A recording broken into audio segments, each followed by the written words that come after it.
ইবাদতের তৌফিক ছিনিয়ে নিয়ে যাওয়া। আমি সব সময় বলি পৃথিবীর সবচাইতে বড় আযাব হলো ইবাদতের তৌফিক ছিনিয়ে নেওয়া। অসুস্থ হওয়া এটা সবচাইতে বড় আযাব না?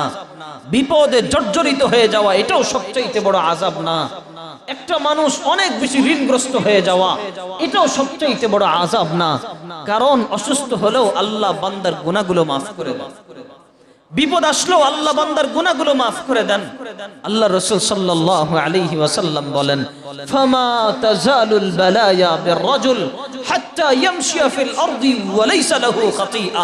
বলে একজন বান্দার সাথে ধারাবাহিক যখন বিপদ আসতে থাকে, একটার পর একটা বিপদ আসেই বিপদ আসেই বিপদ আসেই, রাসূল বলেন এই বিপদগুলো তাকে গ্রাস করতে করতে, বিপদগুলো তাকে আক্রমণ করতে করতে একটা পর্যায়ে এমন হয়ে যায় সে দুনিয়াতে এমন ভাবে চলে তার শরীরের মধ্যে কোনো গুনাহই থাকে না। সুবহানাল্লাহ।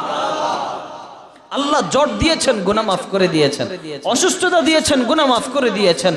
ঋণের মধ্যে ফেলে দিয়েছেন, গুনাহ মাফ করে দিয়েছেন। বান্দা পেরেশানিতে পড়ে গেছে, গুনাহ মাফ করে দিয়েছেন।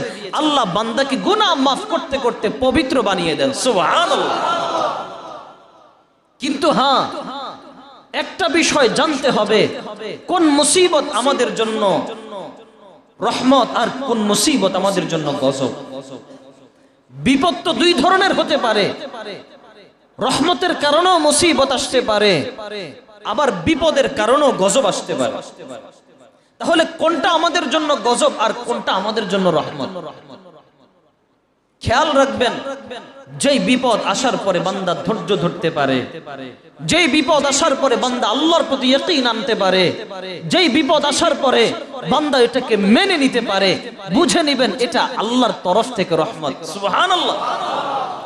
আর যেই বিপদ আসার পরে বান্দা আল্লাহর কাছ থেকে ইয়াকিনকে সরায় ফেলে, বরং আল্লাহর সাথে অভিমান করে বসে, আল্লাহ কেন আমাকে এত বিপদ দেয়, আর ভাল লাগে না, আল্লাহ কি দুনিয়াতে আর কাউরে চোখে দেখে না, খালি আমারই চোখে দেখে। যেই বিপদ আসার পরে বান্দার কাছে এমন মনে হবে, আল্লাহর উপর অভিমান চলে আসবে।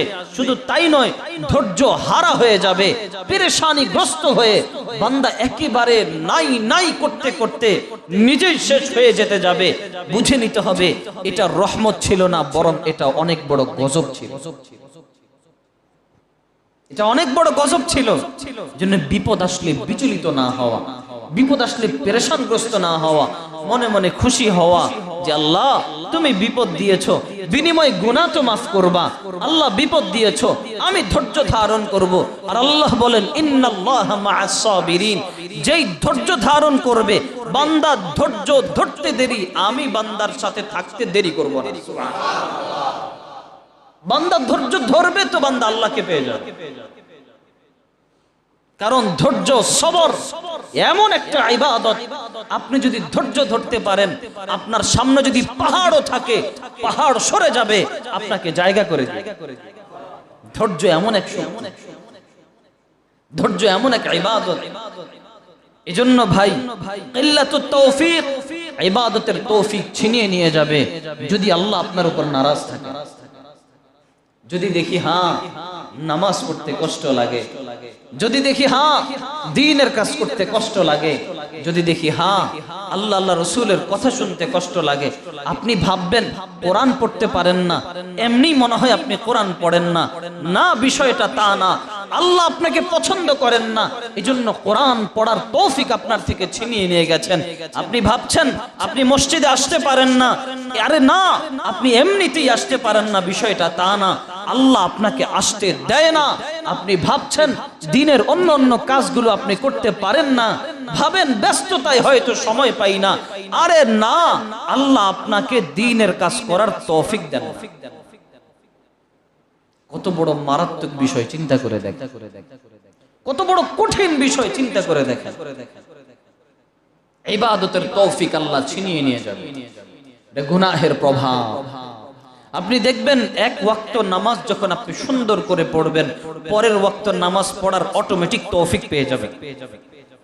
কিন্তু দেখবেন এক ওয়াক্ত নামাজ যখন হেলায় খেলায় পড়বেন, পরের ওয়াক্ত নামাজ ছুটে যাওয়ার সমূহ আশঙ্কা আছে। আপনি দেখবেন একবার যদি আল্লাহকে সুন্দর করে ডাকার ইচ্ছা করেন, দেখবেন পরের বার ডাকার তৌফিক পেয়ে যাবেন।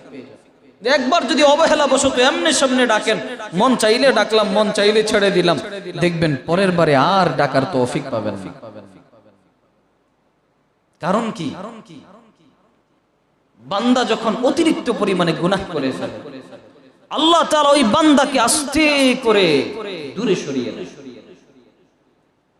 আস্তে করে রহমত থেকে বান্দা দূরে সরে যায়।